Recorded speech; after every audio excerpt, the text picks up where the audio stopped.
Hi gamers. This pile here is my Super Nintendo collection, all 76 of them, and I just love Super Nintendo. It's one of my all-time favorite systems, and gorgeous 2D graphics, and plenty of RPGs, action games, platformers, fighting games. Super Nintendo had them all. And let's check out what I have here. First up, Aladdin. Capcom was the designer of choice for Disney games in this generation, and they did a really good job with their licensed games. Platformers, mostly.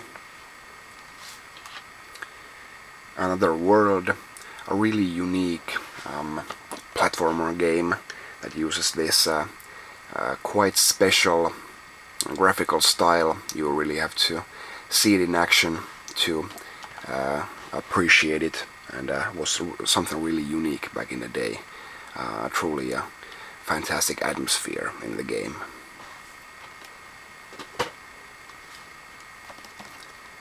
XLA, one of the best exclusive shooters there is, by Konami, but actually it was developed by many people who later formed Treasure.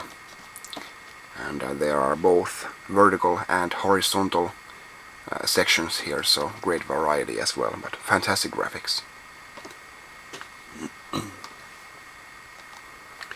Batman Returns, quality licensed game.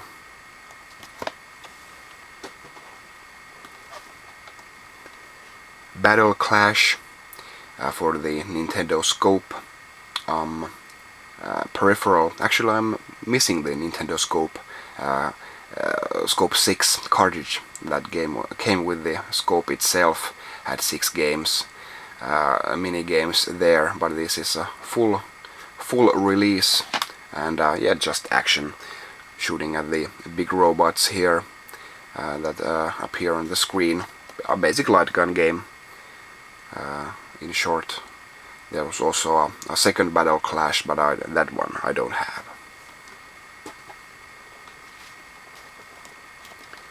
Castlevania Vampire's Kiss, and this was well, basically here's the deal. This was a game with the same name, was released first on the PC Engine, Castlevania Rondo of Blood, and this has the same Japanese name, and basically the same premise and story. But every Castlevania fan always says that, oh, the Super Nintendo version is crap, and the PC Engine version is where it's at. And sure, the PC Engine version is very much superior to this, but these two are basically two very different games. They have different levels, different enemy placements. They are totally different, just have the same name, so this isn't a port in my opinion, and they shouldn't compare these two together. And yeah, but really a good game still, just gets a bad rap when the PC Engine game is supposedly so much better.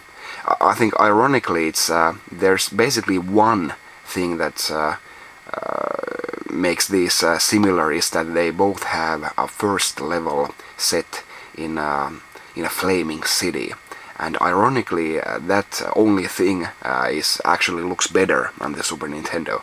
So but of course the PC Engine version is it's better in many ways, has more variety and branching paths and so on, but this is a fantastic game also. Make no mistake about that. But it is a really expensive game. This is the only release that was made for, hasn't been re-released anywhere, and this is like, I don't know, 200-300 euros these days. And I love telling this story, how I found this at a local, it wasn't even a game store, they sold books and comics. This all sorts of things, and they had this in their window for 25 euros. I walked in, bought it, and this is in a fantastic condition as well, and everything inside was brand new. Everything, the cartridge was in its baggy still, so 25 euros. Was it 15 euros? I can't remember. Well, basically nothing for a 300 euro game, so this is basically my biggest game find ever. Chrono Trigger, possibly my favorite JRPG ever. Of course, by Squaresoft. They did many RPGs on the Super Nintendo, but this is I think my favorite. I love the setting and the characters, and also the battles are not just, you don't just choose stuff from a menu, you have something a bit extra there. You can move your characters a little, and so that much more variety, and fantastic music as always in Squaresoft games, and I just love Chrono Trigger.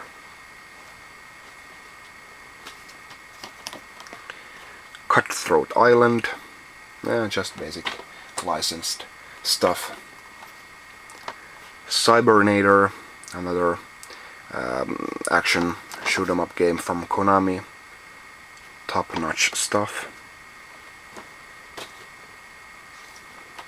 This is Japanese. Box here, Darius Twin, classic shoot 'em up series.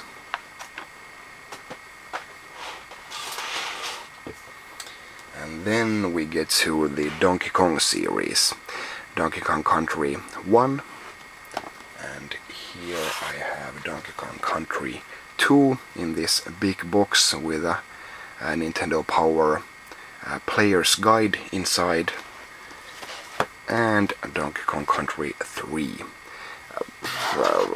Of course made by Rare. I don't know, I think I'm out of good words to say about these games. It's fantastic games, and really proved why you should buy a Super Nintendo over a Mega Drive or Genesis.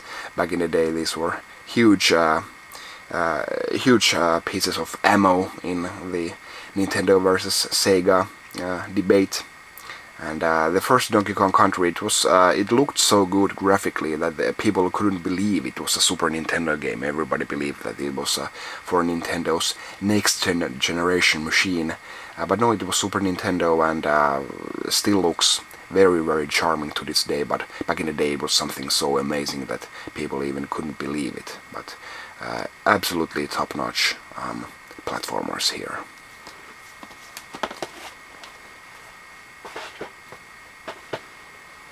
And then Final Fantasy II, and of course Final Fantasy III. But if you don't know, this Final Fantasy II was the fourth game in the series in Japan, and Final Fantasy III was the sixth game. So we never got the original games 2, 3, and 5 in the West. Well, we didn't get these in Europe at all, just the US, but I'm glad that they had at least these 3 games translated into English back in the day. It's funny how they were released on the same machine, Super Nintendo, but Final Fantasy II, it's really coarse graphically. I know many people prefer Final Fantasy II for its storyline, because Final Fantasy III was something, or 6 was something a bit different with its sci-fi setting. Lots of fans for Final Fantasy 4 or 2 here, but I do prefer greatly Final Fantasy 3. It's the graphics and especially the music. It's absolutely beautiful, especially the opening scene. Essential RPG games here. And then a familiar series that started on the Famicom or NES, Fire Emblem. Here we have Monsho no Nazo, and the second Super Famicom game, Fire Emblem Seisen no Keifu. And yeah, of course, if you have played Fire Emblem games on the Game Boy Advance, the DS, you'll know what to expect. These were really high caliber strategy games, turn-based tactical games, and there was actually a third game released for the Super Nintendo, so Super Famicom in Japan, called Fire Emblem Trachia 776.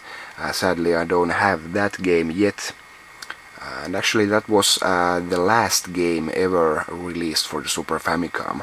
It was first made available to Super Famicom download service in 1999, and later released on a proper cartridge in 2000, so many years into the lifetime of Nintendo 64. So that was the last game on the Super Famicom, and I'll have to get that as well someday. Flashback, this is a spiritual sequel to the Another World that we saw before in this video, again with the fantastic art style and really a great otherworldly feel. And yeah, there's the 2013 remake coming up soon for this game. More stuff from Squaresoft. They not only did they bring more of their existing series, but they started many more series than just made sequels. Front Mission being one of them, and again a bit of a unique take on the RPG and tactical RPG genre here with the futuristic setting and the mechs and all that. So Front Mission is great.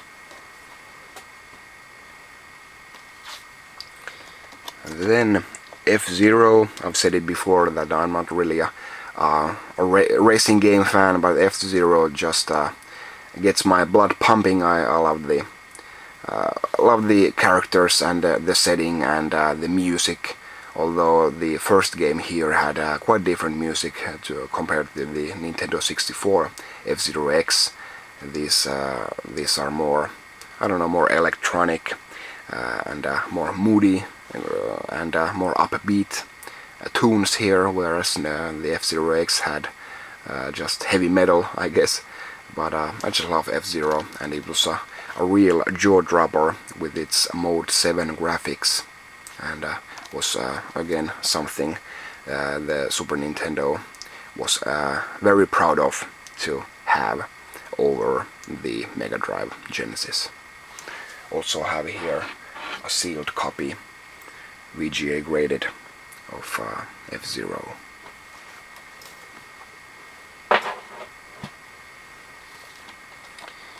Yet another shoot 'em up from Konami, Gradius 3. This was later released on PlayStation 2 as a compilation of Gradius 3 and 4.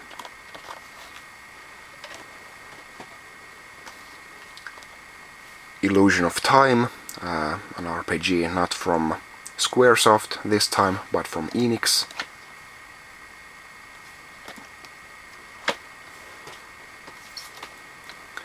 Jurassic Park, a really fun licensed game. Not that doesn't really follow the movie all that much, but has some great variety with these first-person sections as well. But I don't know, maybe a little bit too much shooting for a Jurassic Park game. You shouldn't be outgunning the dinosaurs. I think it would have worked better as just like a survival game, but basically an action game. Kirby's Fun Pack, 8 games in one, so a mini game collection. Some really fun ones here.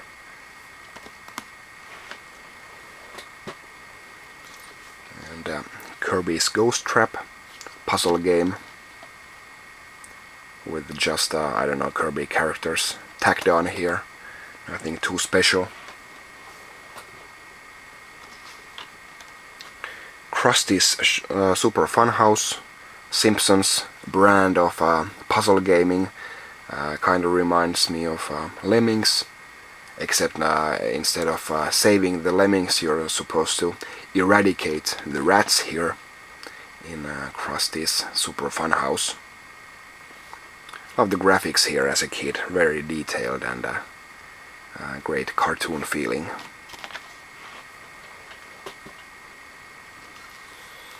The Legend of Zelda: A Link to the Past, one of my all-time favorite games. Fantastic. Again, like with the Donkey Kong Country, I don't know what to say here. If you haven't played this game, you really need to, and it's an essential game if you have a Super Nintendo.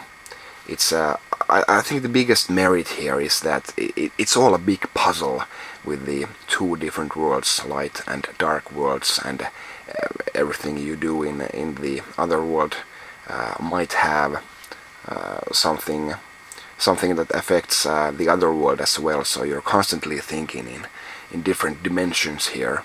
But of course, fantastic story, music, environments. Love the villages, love the shops, love the forest, love the desert. I love everything here. So truly a landmark game in action RPGs.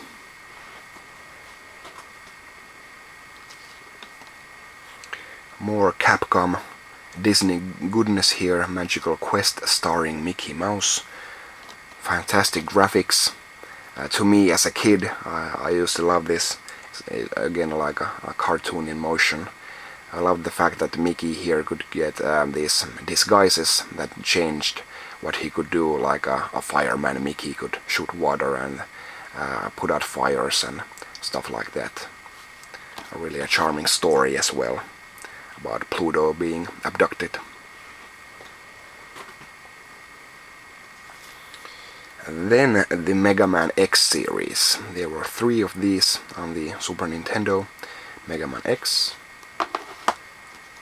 Mega Man X2, and Mega Man X3 was also released on the PlayStation 1 and Sega Saturn as well, but gotta have the original here on Super Nintendo. And yeah, these prices for these have basically skyrocketed. Everybody wants their own, and I'm glad that I got this for, I don't know, a decent price. Again, a few years ago I had the first 2 games as a kid, but never had the third one, so I was happy to pick that up at a later date and play through it. Fantastic games. Again, really an important series for Super Nintendo to have. I love the fact that this thing that made the X series different is that Mega Man could get the different body parts that made him reach certain areas, have different abilities. So you have to revisit already cleared levels to find all the secrets, and that's a recurring theme in all of these games, is that there are lots of secrets in the levels, and you have to clear them all if you want to finish the game completely and have all the abilities. So great design in all of these. These weren't the only Mega Man games. Capcom also continued the classic Mega Man series here with Mega Man 7, and later on Mega Man 8 on the PlayStation 1 and Sega Saturn. And yeah, the graphical style is it's different. Mega Man here is has a bit of a deformed look with a big head and big feet, and a slightly more cartoony feel. Same here with Rockman and Forte, as Mega Man and Bass was called in Japan. Here this was never released in the West in English on the Super Nintendo, so had to get this Japanese version here. And yeah, this is basically the same continuation of the original series, not the X series. And I don't know, slightly easier, maybe not as complex to play. So I think they were maybe going for a bit of a younger audience, but not still easy games as such. But yeah, Super Nintendo was really blessed with 5 different Mega Man games. There were also spin-offs like Mega Man Soccer, stuff like that. Mickey Mania, Disney game, not by Capcom, but still a quality game. I love the black and white Mickey, old Mickey levels here, and lots of variety in the gameplay as well. Then we have a collection of 5 NHL games: NHL PA Hockey 93, NHL 94, NHL 95, NHL 96, and NHL 97. I think I'm still missing 98. I think that was released for the Super Nintendo as well. I'm not a big sports game fan, but I did love hockey. Well, I'm Finnish guy, so everybody loves hockey here, and I did love it, especially as a kid. Of course, 95 being the biggest classic in the series here. This was more of a Mega Drive Genesis thing, but Super Nintendo also, of course, got their own versions of these games, and I did love these games as a kid, so I decided to collect them all. But I guess I'll still need to get the 98 for a full set.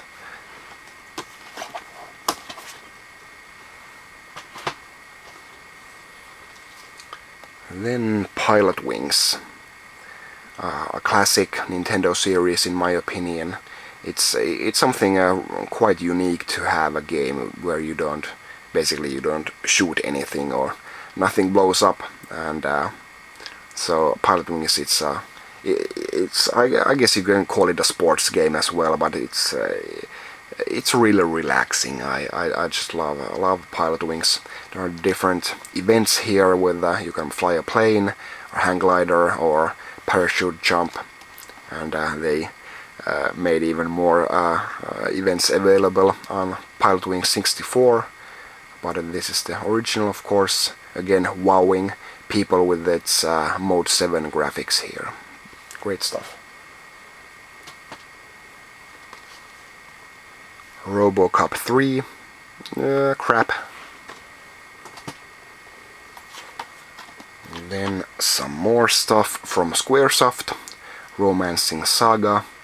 I'm missing the second game in the series, but here is Romancing Saga 3.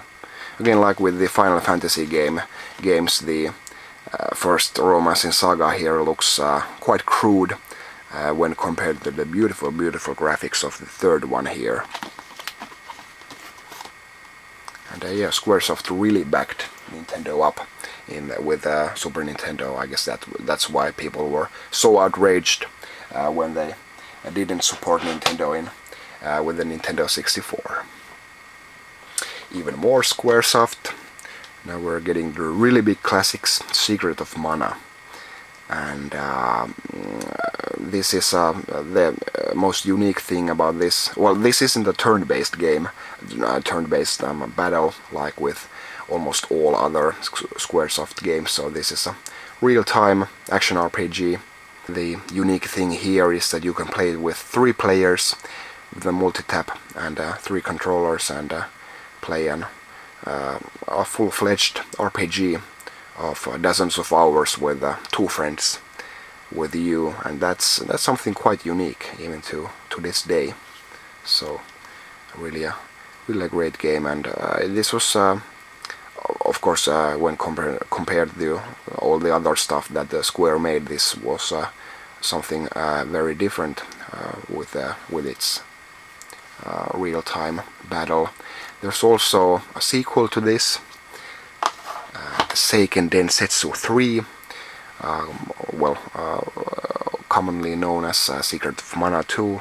a gorgeous game, fantastic graphics and multiple storylines here, and this is really a beast of a game.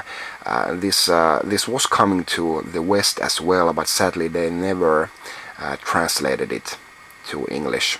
You can get fan translations of this, but it was never officially released. So if you see a game, Secret of Mana 2 on sale for Super Nintendo, that's somebody has made that game itself, burned the ROM to a cartridge. And but that's not to say that it's not worth playing. I haven't played it, but I hear good things, and yeah, I'd really like to play this in English someday. So maybe they'll do a remake of it or something like that. If you're wondering why this is called Seiken Densetsu 3, and but that's because Seiken Densetsu started out on the Game Boy, black and white Game Boy, actually, as Final Fantasy Adventure. It was called in the US, and in Japan it was called Seiken Densetsu Final Fantasy Gaiden. In Europe it was called Mystic Quest. So the first game in the series, it was a bit all over the place, and they just made a straight up Secret of Mana of the game here, that was called Seiken Densetsu 2 in Japan.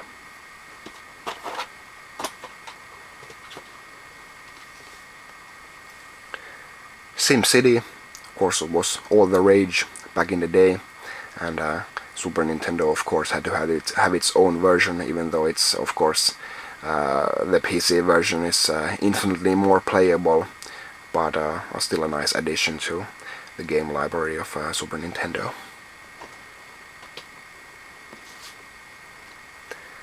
The Simpsons, Bart's Nightmare. Here we have again one of those games that I liked as a kid. I guess it's not a classic or anything like that, but I really liked it. Again, a cartoon in motion. And this is when I bought this. When I got this, in my recent collecting video, I told this, but might as well tell it again, that this is actually the first game that my wife has given me as a gift, and she did all on her own. She knew that I had talked about this game, that I liked it as a kid, and she went to eBay and bought it for me. So thanks again for that to her.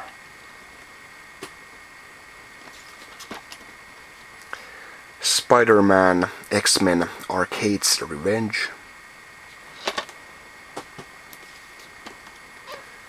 Starwing, I guess along with Donkey Kong Country, another one of those games that shouldn't have been possible on the Super Nintendo, but of course we have the revolutionary Super FX chip here, included with every game cartridge that made polygonal 3D games possible. And yeah, this is very crude by today's standards, but this was absolutely amazing back in the day. So really a big feat for Nintendo to put out a game like this on such an old machine. Fantastic action here, and one of the most loved Nintendo series of all time, I think. Street Fighter 2, a very, very important game. I think, people who didn't play games in this time when the Super Nintendo was king, they really don't understand how important of a game, a fighting game like this could have been. This was everything. Everybody played this game to death. Everybody, if you didn't have this, you were nothing basically.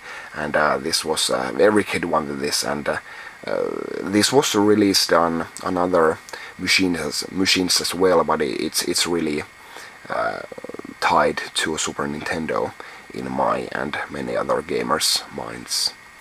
There were 3 games of this released for the Super Nintendo: Super Street Fighter 2, which I don't have, and Street Fighter 2 Turbo here, with the slight differences in gameplay and well, I guess the first game had only 8 characters to choose from, and the rest of the games had all the bosses playable as well. So I guess having more characters was the biggest reason to upgrade to a newer version here. But super important games. I really can't overstate that.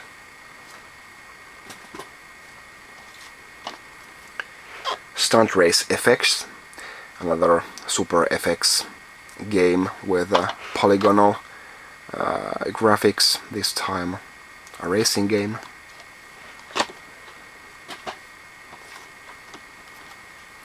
Super Bomberman, this supported the multi-tap with 4-player gameplay, and of course Bomberman is it's a truly a classic, and of course this was released on almost every platform has its own Bomberman game. This is a great version.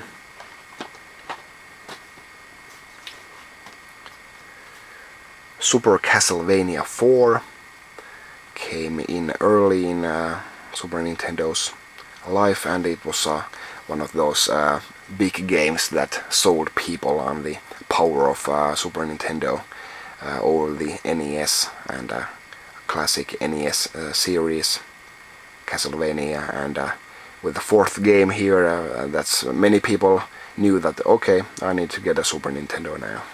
Fantastic action platforming.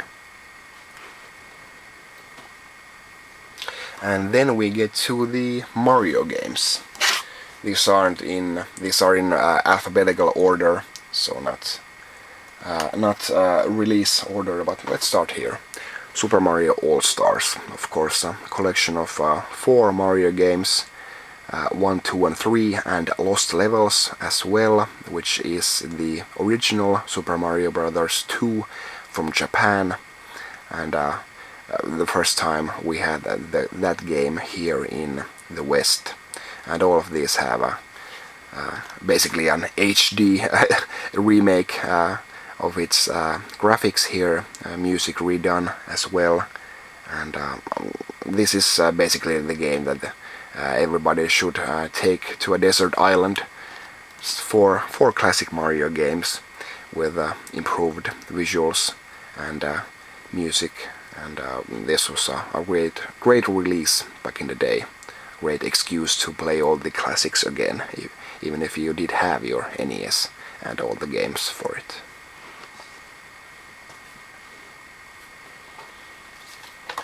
Then Super Mario Kart, the original that started its own genre, the kart game, and yeah, many people still prefer this over any other imitator, I guess, and well, I do prefer maybe, I don't know, maybe even the N64 version, or yeah, I don't know, maybe GameCube.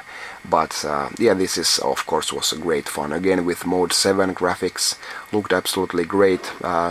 2-player simultaneous with split screen was available, and really an important game, and truly something different for Mario character. I guess even though I do defend Nintendo with their release schedule, people just give them a bad rap, you know, with Mario Kart 8 coming out and all. But the fact is that there has been one Mario Kart game on each of Nintendo's platforms, not 2 or 3, but just one, starting with this one, so that can't be too high of a release rate. But I guess I would like to see, you know, something as crazy as this, you know, Mario driving cars or karts, something crazy like this, a new sport for Mario, new stuff for Mario to do, and yeah, this basically proves that Mario can do everything.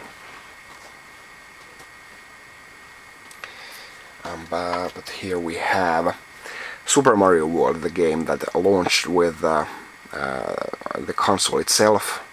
I guess you don't see these boxed versions that often, but they were available as well. First up, the console was bundled with the game, but later they dropped the game from or made a different bundle, so they made this available to purchase separately as well. And yeah, a true classic. Again, something that really showed what was the difference between Super Nintendo and an NES. If people were doubtful if they really needed to get a Super Nintendo, this was one of the biggest reasons why they should. A true classic to this day. Even though I am one of those that actually prefer. I think that Super Mario Brothers 3 on the NES was pound for pound a better game, but this also this updated Mario great deal, and one of the best games on the Super Nintendo, easily. There's also a sequel, Super Mario World 2 Yoshi's Island, but this is a very different kind of game. You basically play as Yoshi, and I just have baby Mario there on your back. And very different, you throw eggs with Yoshi, eat the enemies, and have a very different kind of jump, flutter jump as well. So, and the graphical style here is absolutely beautiful. This again something that people couldn't believe that was actually on the Super Nintendo. This came at very late in the Super Nintendo's lifetime, and this you really need to check out some videos of this. It's really gorgeous to view in motion. And there were a couple of other Mario games as well. Here we have Mario Paint. This is a big boxed version with the Super Nintendo mouse. And yeah, you could draw with it, color pre-existing images, compose music, and play some small games like SWAT the Fly here. But yeah, this was a really a cool thing that was quite unique thing to do on a console. Of course, old thing on home computers, but this was Nintendo's answer that what you can and can't do on a console. Another mouse bundle here. This is a Japanese version of Mario and Wario. It's basically a puzzle game, and the later Mario vs. Donkey Kong games remind me of this. And basically you don't have a control of Mario here. You just click with the mouse and try to clear the obstacles from before him. And yeah, like a puzzle game, basically a bit like Lemmings, and works quite well with the Super Nintendo mouse here. Actually made by Game Freak, which makes this one of those rare games that they've made that isn't Pokemon.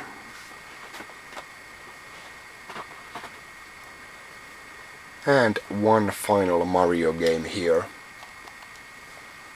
Super Mario RPG Legend of the Seven Stars, made by Squaresoft, of course Nintendo's premier RPG developer, and something that started its own game series basically, although you might argue that both the Paper Mario and Mario and Luigi series are descendants of this game.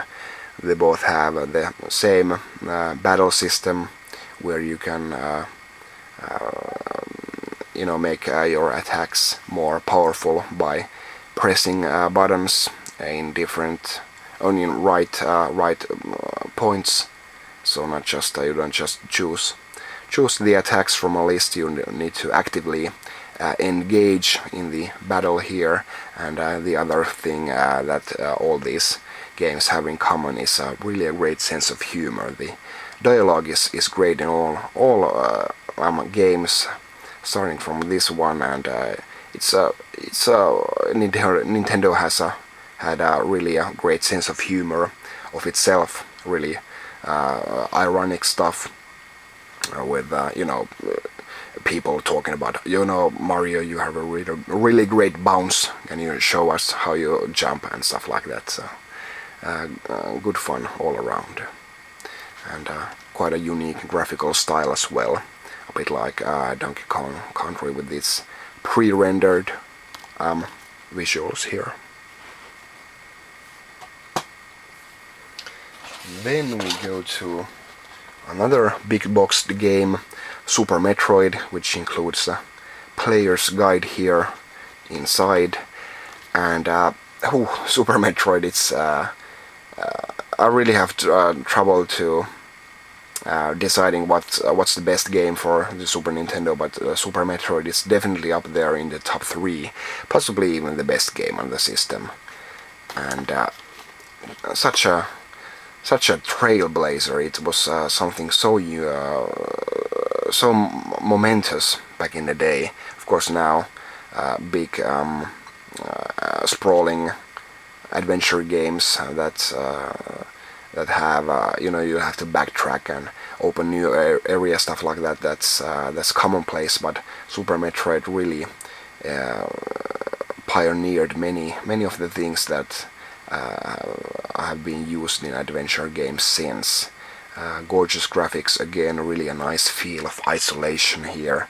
Samus Aran on a strange planet, and many people do prefer, I guess, the Castlevania Symphony of the Night, but I do like Super Metroid more. It might not have all the bells and whistles of Symphony of the Night, not that many power-ups or RPG stats or anything like that, but Super Metroid just has superior level design and better secrets and all sorts all around better atmosphere, in my opinion. Truly an essential game, and you really need to play Super Metroid if you haven't. Just download it on your Wii U now. Then Super Probotector Alien Rebels, also known as Contra 3 in the US. I love the Probotector Contra series. Again by Capcom, Konami. Fantastic action, and really a hard game, like all Contra games, all Probotector games were hard, and fantastic music, and Konami really knew their stuff with action games. An essential Super Nintendo game again here. Super Punch-Out, a sequel to the NES game with huge characters here, and really feel like you're in the ring here. Again, not a big fan of sports games, but this is something a bit different with a bit of a Nintendo twist to the sport here. Great stuff.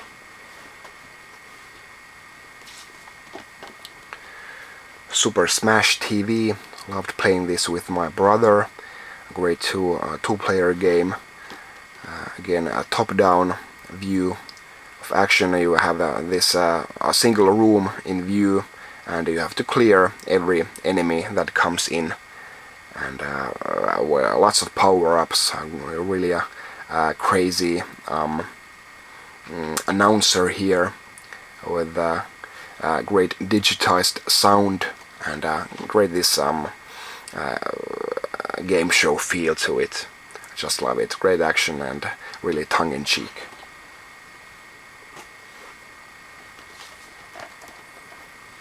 Super Soccer. I don't know, a basic a sports game. Gotta have a few of those.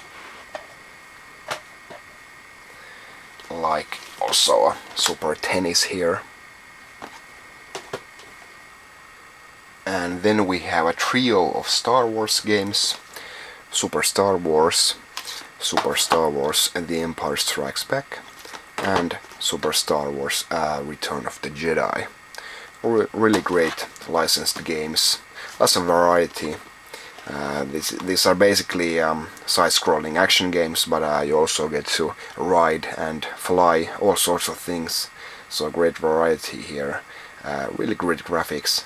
I like the fact that you can go to many places you can see in the movies. Really tough, not always in a fair way. Sometimes things get a bit hectic and the controls aren't really your best friends, but I really like this trilogy of games.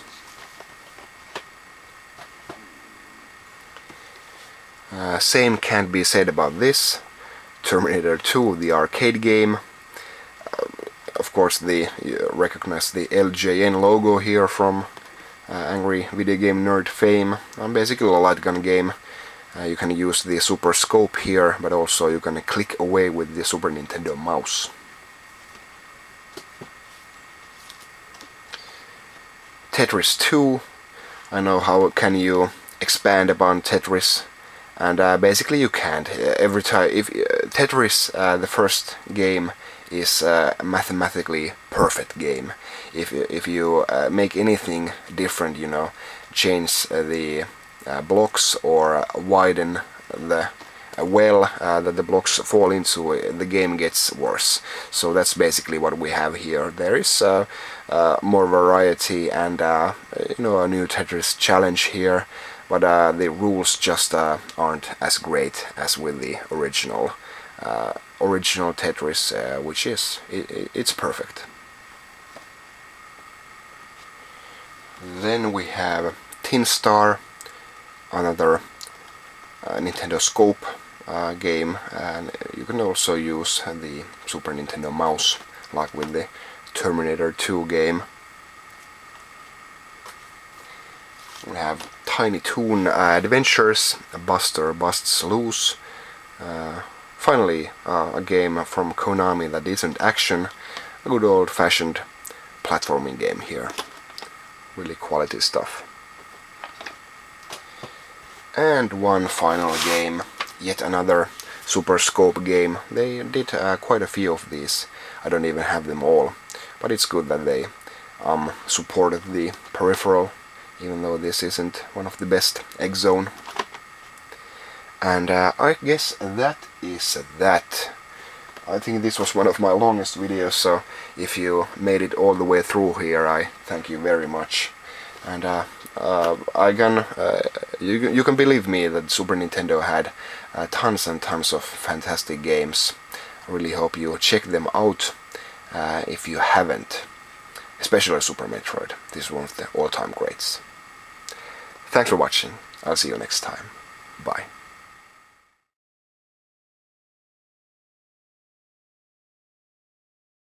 You get to ride and fly all sorts of things here. Great graphics and